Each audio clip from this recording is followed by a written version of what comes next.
America spends $4.1 trillion on healthcare every year, more than any country on Earth. Yet Americans are getting sicker every single decade. 60% of American adults now have at least one chronic disease. 40% have two or more. In 1950, these numbers were below 10%. Americans did not get lazy. Americans did not lose willpower. A small group of corporations systematically redesigned the food supply for profit. This is the full story. The science they buried. The politicians they bought. In 1950, the average American woman cooked 2 hours per day from scratch. Food companies hired the same advertising agencies as cigarette companies. Their message was, convenience equals happiness. TV dinners, instant meals, canned everything. By 1965, processed food dominated American supermarkets. Home cooking dropped by 40% in just 15 years.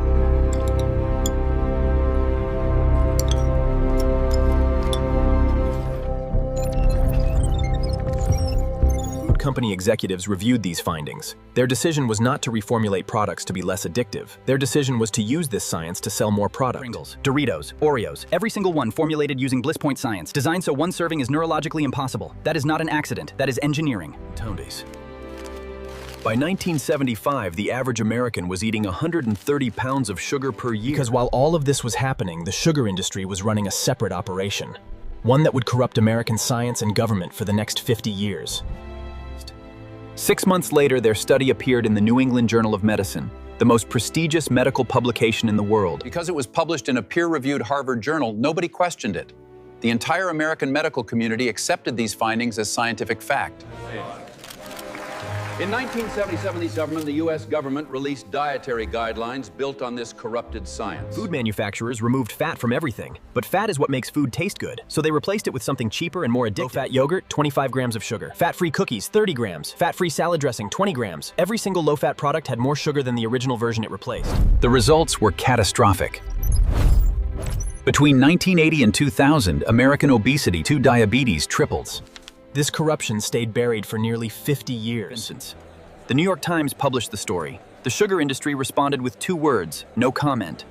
Harvard has never formally apologized. In 1984, Coca-Cola and Pepsi simultaneously switched from cane sugar to high-fructose corn syrup. The liver processes glucose efficiently, converting it to energy.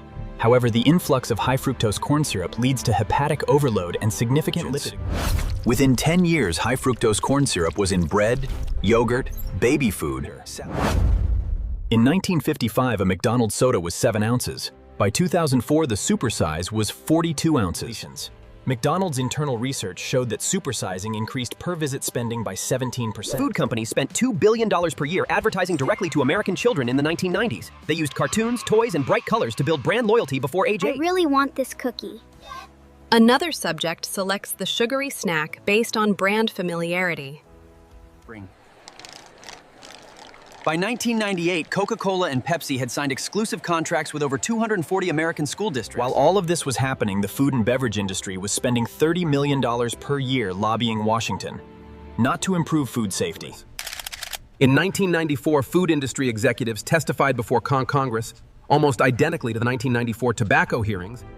Today, there are 200,000 fast food restaurants in America, one for every 1,650 people. 73% of the American food supply is now classified as ultra-processed. Ultra-processed food is designed to be cheap. Fresh food is expensive. America ranks last in health outcomes among all wealthy nations, despite spending the most on healthcare. Here is what they do not teach you in school. BlackRock, the world's largest investment firm,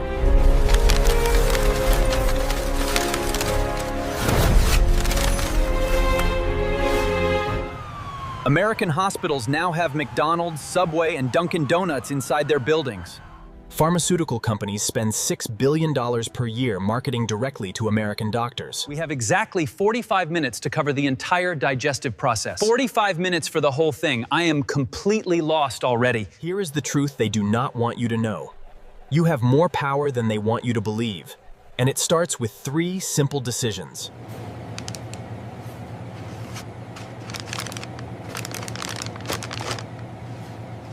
Decision 2. Eliminate 1 ultra-processed food per week. Not everything at once, just 1 per week. Research from Harvard shows this single habit. Decision 3.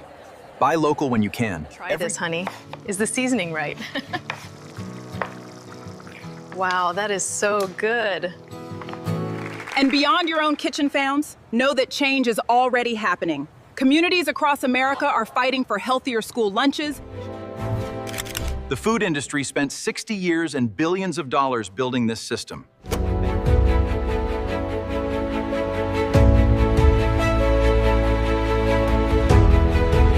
This is exactly what the documentary was talking about. But the scale of it, it's unbelievable. Everyone needs to see this footage. America was not always this sick. The chronic disease epidemic is not inevitable. It was manufactured, and anything that was manufactured by humans can be reversed by humans. Every week on Echoes of Tomorrow, we expose the hidden forces shaping your health, your money, and your world.